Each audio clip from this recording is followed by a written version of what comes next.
সম্মানিত শ্রমিক ভাইয়েরা, সবার প্রতি আমার সালাম। আসসালামু আলাইকুম ওয়া রাহমাতুল্লাহি ওয়া বারাকাতুহু। আপনারা সবাই কেমন আছেন? আন্তর্জাতিক এই শ্রমিক দিবসে বাংলাদেশ তথা বিশ্বের অর্থনীতির চাকাতে শ্রমিকরা ঘোরায়, আমরা দেখি সব থেকে নির্যাতিত হয় সেই শ্রমিক আমার ভাইয়েরাই। শ্রমিকের অধিকার আদায়ের জন্য ইসলামী শ্রমনীতি যেরকম জরুরি, আমাদের শ্রমিক ভাইদেরকে ঐক্যবদ্ধ হওয়া যেরকম জরুরি। ইসলামী শ্রমনীতি বাস্তবায়নের জন্য সকল শ্রমিক ভাইদেরকে ঐক্যবদ্ধ থাকার আহ্বান করছি। তার সাথে যারা শ্রমিক নেতা আছেন, আমাদের শ্রমিক নেতা বন্ধুদের অনুরোধ করে বলছি, শ্রমিকদেরকে নিয়ে নোংরা পলিটিক্স বন্ধ করতে হবে।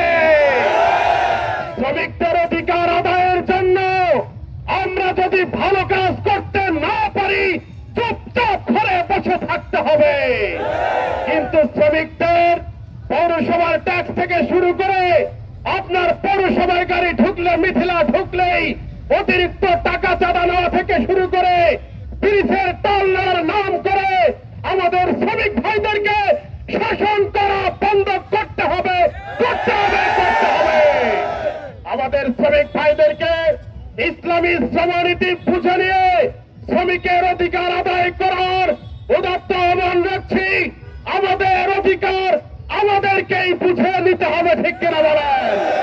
আমরা এদেশের অর্থনীতির চাকা ঘোরাই, আমাদের অধিকার নিয়ে যদি কেউ ছিনিমিনি খেলে, আমরা সেই শিকাগোর শ্রমিক আন্দোলন থেকে শিক্ষা গ্রহণ করে আমরা বলতে চাই, প্রয়োজনে আমরা জীবন দিব, শ্রমিকের অধিকার আদায় করে ছাড়বো ইনশাআল্লাহ।